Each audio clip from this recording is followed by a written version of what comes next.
how do you shift beliefs? This is more of like a group level type of process. How would you collectively shift the belief system in the school to reach a tipping point so people are open and supportive of implementing something? It just so happens if we look at mainly what we've talked about is the importance of doing evidence-based practices, but if we start with an interest in improving child outcomes, we need to think about what are the mechanisms by which child outcomes are improved. Those are improved with really good relationships with kids and their families, the adoption and use of the best available practices at our fingertips, and cultivating really positive climates in which kids. That's how we produce that. It just so happens, though, to get those implemented, educators need to have supportive beliefs and attitudes that would give way to these things, plus they have to be doing socially, emotionally well themselves. Okay? That's it. I mean, how do you... I have a colleague, and we're coming at Tish Jennings. I don't know if you... She's at the University of Virginia, focuses on kind of mindfulness-based practices with teachers, not students, with teachers. Anthony Bigling from Oregon uses what's called acceptance and commitment therapy-based strategies, ACT, with teachers to get them to tap into the core values to promote their well-being. But it also happens, I can be well and in a good place socially, emotionally, but have really unsupported beliefs to something that could be good for kids.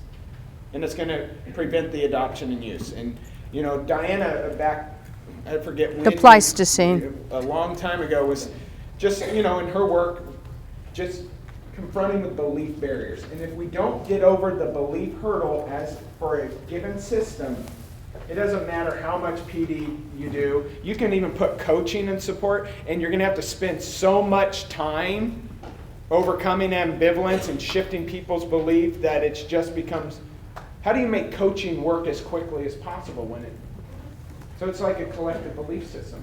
What are the beliefs that are open and I'll never forget the time I was walking down a hallway in a high school in New York. Clay and I were walking down this hallway because we had a big initiative going there.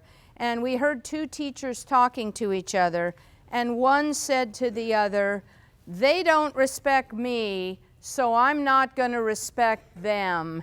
And here's what I did to her this morning." And they then went on to talk about negative practices that had to do with shunning and put downs and really bad practice. So we started thinking about what are the belief barriers and what are the belief facilitators? And in thinking about how do you get change, because we work almost exclusively now in initiatives to produce change, I always say you look at 4 areas. You look at belief, knowledge, skills, and procedures and practices. It doesn't do me any good to go do a one-day training on anything, because that's just the disseminating of knowledge. There's no chance to practice skills, and there's no chance to address the necessary beliefs that would support the adoption, and there's no strategizing how to put in place practices and procedures that are in support of the knowledge base you just delivered. And that's how we end up with what Dr. Lyons says, all of those notebooks on our bookcase that look really good but never really got implemented. So really looking at the foundational beliefs, we believe is a critical element of getting change. And so we've been able to collect some data demonstrating this, and this isn't necessarily an individual belief, we're talking about system level beliefs. The goal is to get most of the educators in a given building beliefs on board. And what do we mean that? Supportive of a particular implementation endeavor, whatever that is. So imagine the belief barrier that's very present. We've created a belief survey that extrinsic reinforcement harms intrinsic motivation. How many of you have confronted that one yourself?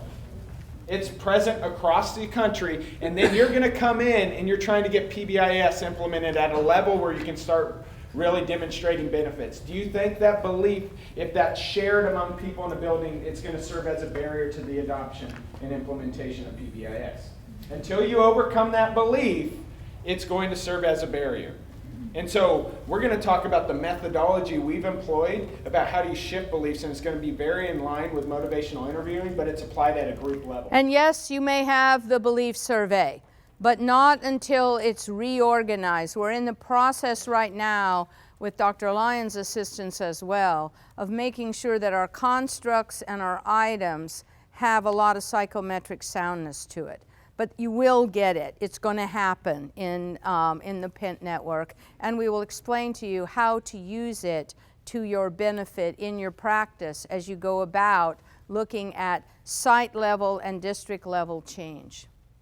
So here's the model. So staff beliefs we know relate, and we can show very high correlations. The student school level outcomes of a given school, we can correlate and show a very strong association between the beliefs of the adults in the building and student outcomes. We've even shown you could take two schools, same demographics, let's say high students of need. One school is producing really good outcomes, the other school is struggling, and what predicts that is the beliefs of the adults in the building. Now that beliefs do nothing in and of themselves, right? Beliefs operate through behavior. How many of you have some type of faith or spirituality? What is that supposed to do? That belief system you have. Is it supposed to impact your choices and behavior? Yes. Hopefully. It establishes at least the foundation to inform your decisions and your behavior. Beliefs impact choices and behavior, which are we call our behavior in school is our practices. So the goal here is if you increase staff beliefs, you create perhaps greater readiness on the front end of implementation, or if you ongoing support people's beliefs during active implementation, you support the effective use of those practices. That's what drives the student outcomes. So how do we entertain kind of the beliefs? And I'm going to just engage you in a brief activity, real quick. This is one of the activities we've shown you can produce belief shifts. Aaron and I used to live in Seattle. Aaron still lives there. They have Microsoft, all right? Let's imagine we all flew up to Seattle area and went over to Redmond on the east side, and you were able to go to their secret laboratory where they're developing this new device, okay? This new device is called the mindset device. You can put it on this would enable the perfect educator, because you can program the perfect belief system.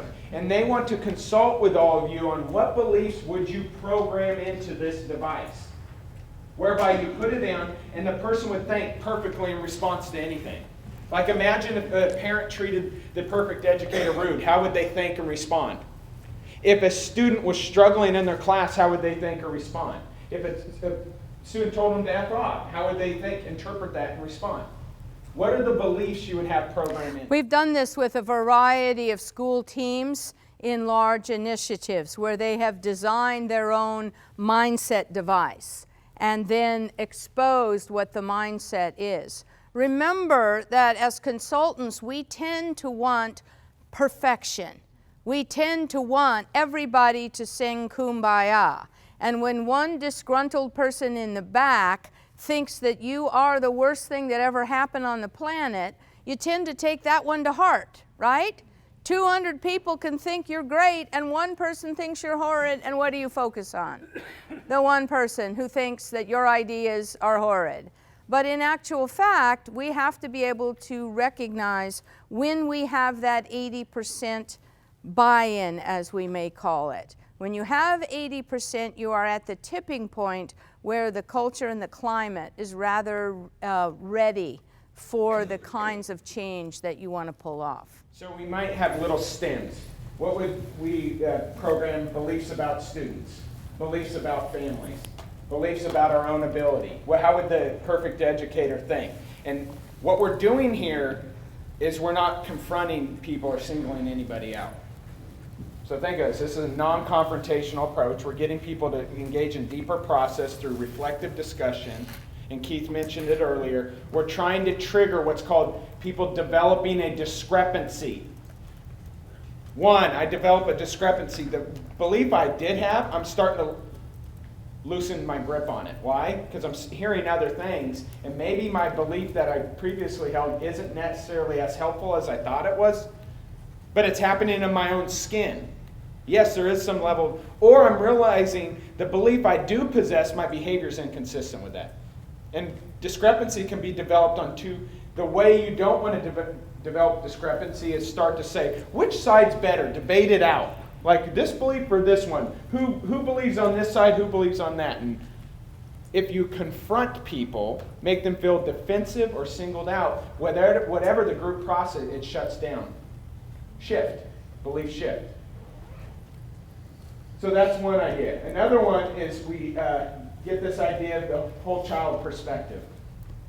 We're trying to establish certain supportive beliefs that we have a whole human that comes in. So we'll often have like, can kids take their mental health off at the school door? Can they hang it up like a jacket? Can we ask kids to say, hey, take your mental health, hang it up at the door, and go ahead and come in, and now we'll academically impact you? Or do kids bring their mental health in to the table? We'll have people talk about what having physical ailments does to their ability to be open and learn. And so we might have just different discussions on how sleep impacts learning. And what we're trying to do is, if we're interested in learning, what do we have to also be interested in? Physical health issues, social, emotional, behavioral, and we push people a step further, and we get them to consider it. What we're really interested in is kids engaging in showing up and engaging in academic behavior. What is academic behavior? Walking into a room and sitting down, opening up a book, talking with others about math, writing. We're really trying to engage kids in the act. What could impact their behavior? Their social functioning, how they're doing interpersonally with others, their sense of belonging and connection in that environment, their ability to manage their emotions. Could that impact their... So we're just trying to open people up like, there is a whole child and a whole human here. So what are our whole child approaches and practices that can really impact their learning capability? That's one belief we're trying to get in place. Another belief we try to get in place is that social emotional skills are a better predictor of future academic performance than is prior academic performance.